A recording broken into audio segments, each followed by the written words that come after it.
Hello ladies and gents, Jack here from Peach Guitars. John's joined me once again, very kindly. Welcome, John. How you doing? I'm all good, mate. I'm all good.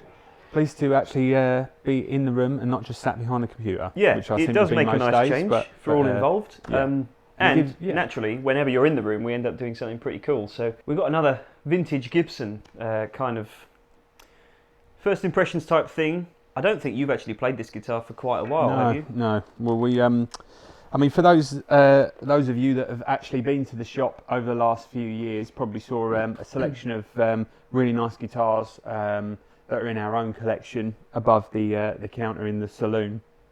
And I got this guitar, I think it was around about 10 years ago, and I'm embarrassed and sorry to say that when we got it down today, they were still the same strings as when I took possession of it. But we've given it a little freshen up. New set of strings and sounding good. It is a cool guitar. Yeah. So a little bit of context then. This is a 67 Gibson SG standard. Mm-hmm. How long would you say you've had it? Do you say about 10 years? Yeah, it's about 10 years, give or take, one or two either way. But it's had no major surgery or anything like that. It's just been a gigged guitar. There's quite a bit of wear on the back of the neck. Yeah. It's got the original frets, but I will get Tom to put it on the plec at some point. There's enough wear, or should I say, there's enough kind of meat left on the frets to probably get them reprofiled before it does need a refret. But to be honest, I don't, for the amount of playtime that it will probably get, I think the reprofiling on the plec will do the honours. And they don't look like, well, from here anyway, they don't look super small. No, they are big, pretty chunky frets, and almost where they've been flattened down, it kind of makes them look even more kind of beefy anyway, but it's still a great kind of playing experience, and I don't like to have anything that plays too easy because I end up playing even more like a plonker. You've got to have some fight in it, otherwise that's where the tone is.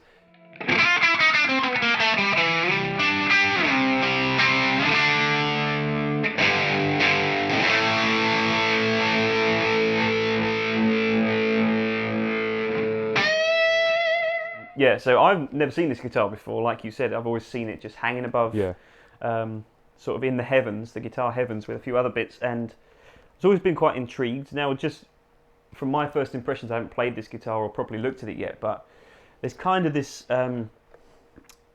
fairly quite often attributed bad name given to later 60s Gibsons. I don't know if you think that's fair, but it seems like a lot of people's interest in Gibsons sort of trails off a little bit after 65, 66. So yeah, I guess probably with obviously everybody's interest is so heavily weighted towards the burst guitars, and obviously we touched on the 64 335. I think once you get past 65, 66, I mean there's some incredible instruments out there from those sort of era and those years. So we can't really be too kind of dismissive, but no. Fender, and Gibson and a lot of other guitar companies have got their golden era of guitars, and really not a lot's going to change with that, is it? They're always going to be known as, 59 Les Paul is the pinnacle of electric guitar ownership. And I mean, even with the custom shop now, you see mostly 61 SGs. Yeah. And more recently, we've seen some 64s as well. But I was just curious, did you think that's a fair statement? Yeah, I think certainly people's interest, is kind of is definitely favoured towards the late 50s, early 60s guitars. But this is pretty much exactly the same as what you would look at if you was looking at something like a 63 or 64 SG. It's just they just started to make the necks a bit slimmer. You'll notice when you play it, it's not just how thin the neck is, but the nut width is really slim. But Angus Young, the guitar that he played, that was notoriously really slim. The same? Was it a 7? I think it was. No, I think it was slightly later. Don't quote me on it, but for me, when I look at this guitar, that's what it is. Yeah, and I know you're going to say like, what does the clean sound like? But all we care about is basically, does it just have a good open A? Yeah, it does, doesn't it? Yeah. Well, there you go. Demo over. Cheers, guys. Like I say, I haven't played this guitar yet, but John's done a fair bit of tinkering on it so far. What's your kind of impressions of playing it, just as an instrument? Well, yeah, it's a fun guitar to play. There's a lot of really nice, different, rich, warm tones in there. And like I say, the guitar isn't set up to be a super slinky, fast player at all or anything like that, you know. But like I say, it's the sort of, it brings all the right kind of notes out of you rather than just trying to play too fast or you know, anything too left field. So compared to that 335, which is kind of within recent memory, hopefully for you watching and for you playing it as well, what do you think the typical profile is between a 335 and an SG, and what distinguishes them the most? Well, the 335 is just fuller from front to back. It's, you know, much fuller around the shoulders as well, with the neck going across there. And I mean, this is kind of like, you know, bearable from around about the, you know, the 7th fret onwards. You know, from the you know, the open chord end, from the 1st to, you know, up to about the 6th, it is very, very slim. And you know, if you are a player that likes, you know, that actually, you know, puts your thumb behind the back of the neck, then probably okay with that. But you know, for most of us blues rockers that thumb over the top, it kind of just feels a little bit kind of cramped. But you know, I know we've got that guitar there next year. I think you know, so I guess the whole point with this is, like, you know, if we rewind back to 1967 and you just wanted to buy an SG, this kind of would have been your choice, unless you're looking at a custom or you know, special or anything like that. So you know, it would be good to kind of see where we are against the one that's sitting towards you there as well. But, exactly, yeah. But overall, it's a cool guitar. I don't ever think, you know, these are going to go up to, you know, no matter how many you know, Les Pauls and early 60s SGs are unobtainable. I don't think these guitars will ever be worth, you know, getting into like 20,000 quid or anything like that. I don't think they'll ever get there. But they are an obtainable vintage guitar.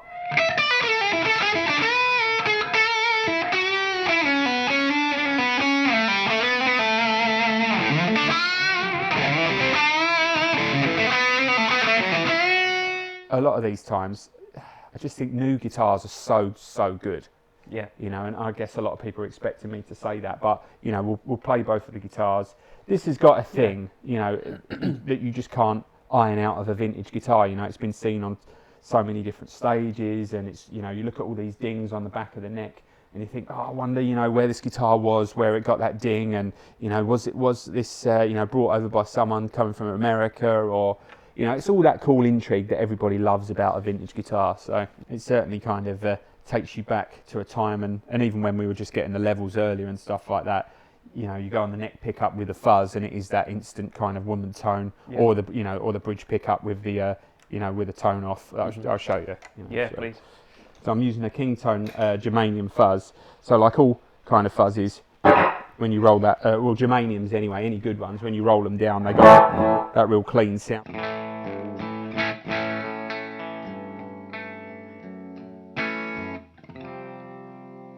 But then when you crank it,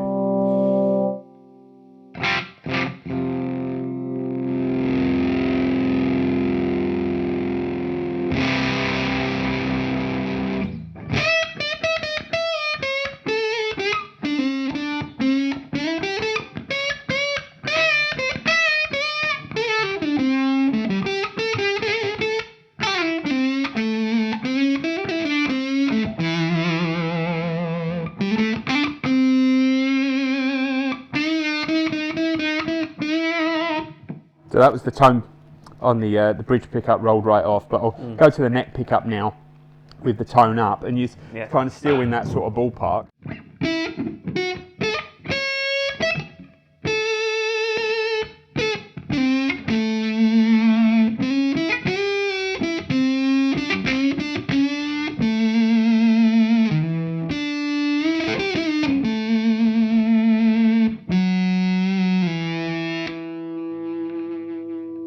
And just with a standard overdrive, you still get all the normal.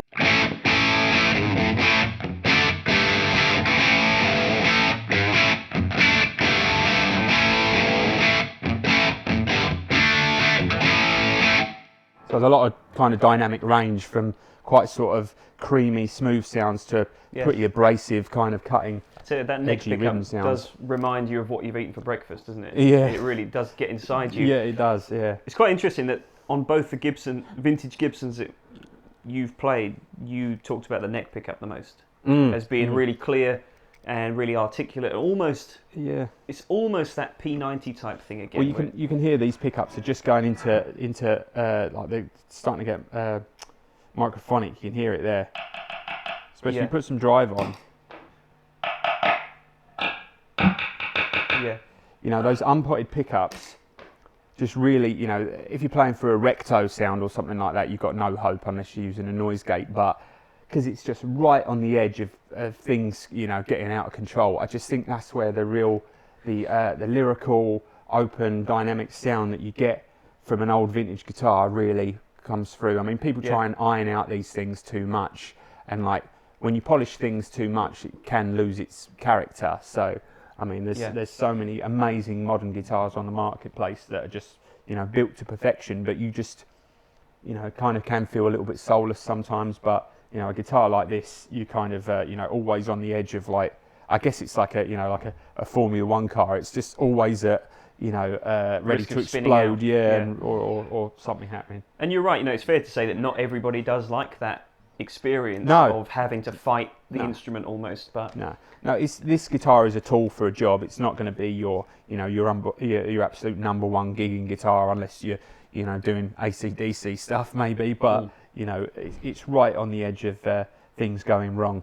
Basically, that's how it feels. You know, the neck, you know, it's so slim. You know, you play a chord and you can change the pitch with hardly touching it. You know.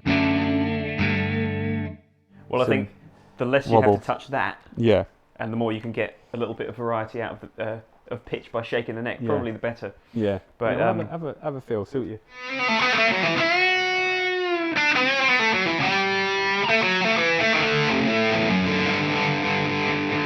Feels way different than what I expected. SG's often attributed to that neck dive feel. This is the opposite. The body's really heavy. It's got this huge metal, you know, base plate on it anyway, but feels really skinny and slim, like you said, up here, and then really, really fat up this end. Let me see what it sounds like for the first time.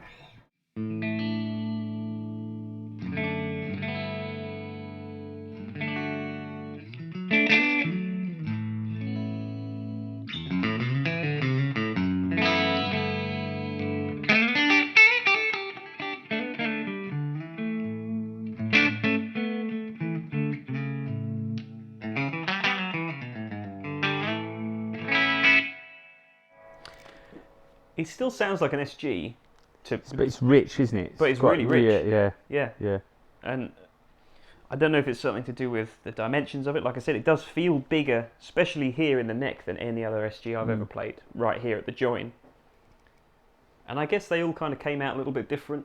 As well this time. Guess, But I just, you know, just the thing as always with old guitars, there's just so many other things that can change, you know, and you know, without the luxury of a time machine and going to take these modern amp rigs and stuff back, you know, how much has changed naturally over the years? Is it the pickups? Is it, you know, the wood, the lacquer check-in and all that kind of stuff? We'll never know. We just have to, you know, in attempt to kind of reproduce that with modern guitars, they're kind of having to do the guesswork at the start. Yeah, and you've got to deliver all those results right there and then when it leaves the factory. Yeah, people don't have, you know, a luxury of time these days. No one buys a guitar and think, yeah, it's gonna, you know, I can't wait to see what this sounds like in a few years. It's like, I want to sound like Stevie Ray now. I want to sound like Jimmy now. I want to sound like Angus Young right now. So that's the job, you know, of the custom shops to do that. But obviously, that costs a serious price, which leads us on to the, you know, the SG standard 61 reissue. Yeah, just play it with a bit of gain just first, quickly, Jack. So I just want to see how it responds through your setup.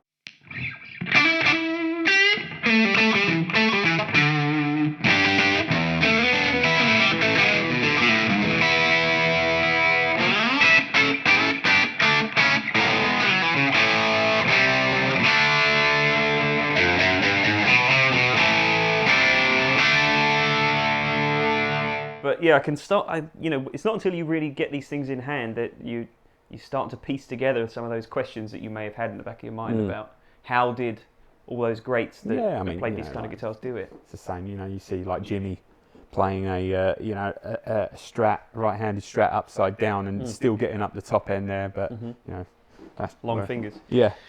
So anyway, you may have wondered Hendrix. why this guitar was here, and as John said, we picked a. I'll give that to you. Yeah, sure. So we, rather than just going straight for a custom shop, which is the obvious place to go, most people, I dare say, who are looking for an SG are going to look here first. So this is Gibson's USA standard lineup, 61, I think. Yeah, 61 specific. Yeah, with the Maestro bridge on there. Yeah, so great guitar, literally an off-the-shelf. I think we've got maybe half a dozen or so of these in stock as of right now, and we just picked one at random. The same way you would have done if you walked into a music shop back in the day and you wanted an SG. This could have been the one you got, just like that is. So it's kind of the modern equivalent, you know, some 50, 54 years on.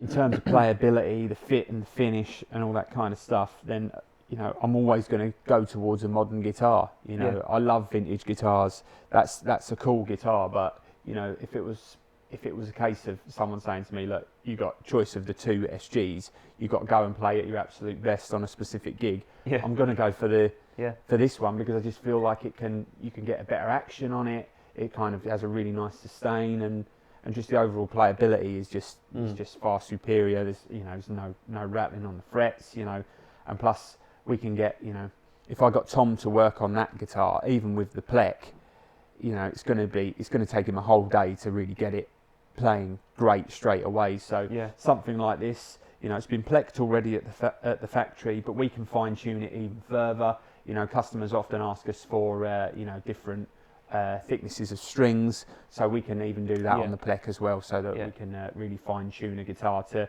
you know, if you think it plays great now with 10s on, you know, we can get it playing, you know, with the same action and the same tuning stability, you know, if you wanted 12s on it or something like that. You know, the heights, you know, still going to be kind of, and the you know, the tension of the strings is going to change, but that's the advantage of having, you know, us being the only retailer in the UK to have that plec machine. We can offer you the best playing version of this guitar than what you can get anywhere else. So, and I dare say it's going to be hard to better that, because I was quite bowled over by that guitar. Yeah. I gave it a little bit of a tweak here and there on the truss rod and stuff, and it plays great, that guitar. Do you want to plug it in? No, play it again through that. I just think there's, now everyone's kind of tuned into that, I just think, you know, there is, you know, don't expect it to sound exactly the same, because it's just not going to. You know, the mahogany comes from a different part of the world. The pickups are, you know, machine wound. There's going to be differences there. You know, the values of the pots and all that kind of stuff. There's going to be differences. But if you want, you know, out of the box, great sounding SG, then you can't do, you know, much better than one of these guitars from Gibson USA. And here's what that is.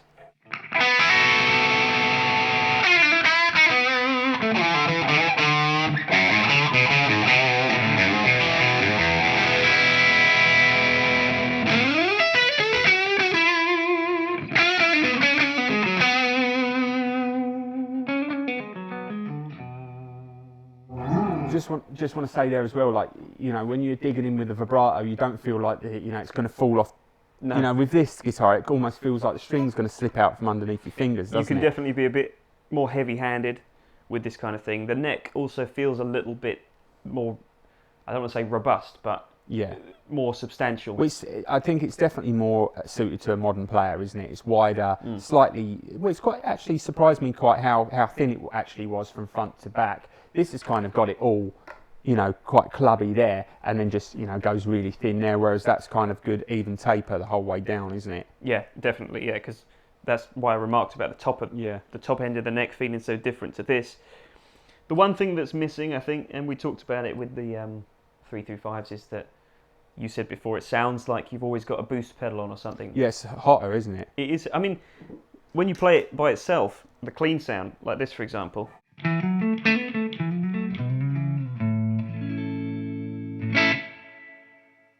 doesn't feel like it's really overblown or anything, but when you hear it against that, there's that airiness, that breathiness that's not quite here. I just think the lower output pickups and pickups that have just lost their kind of overall punch over the years, it's, you know, pretty hard to reproduce that sound. And again, not everyone wants that. No. But I do. So no, but as an off-the-shelf guitar, you know, these are great guitars to, you know. Yeah.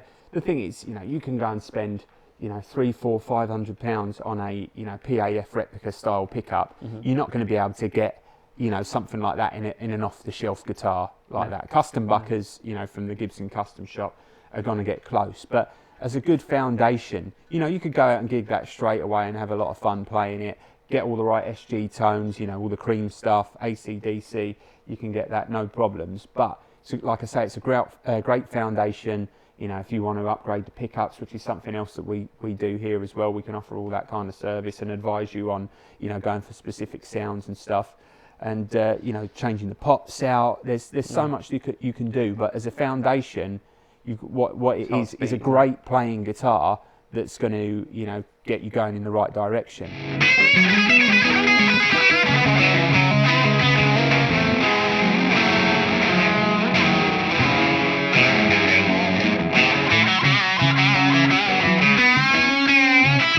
But you've still got a nice one right there. Yeah. And whoever buys this is going to have a really nice guitar as well. And if you do want to be a little bit more specific, you can go to the website.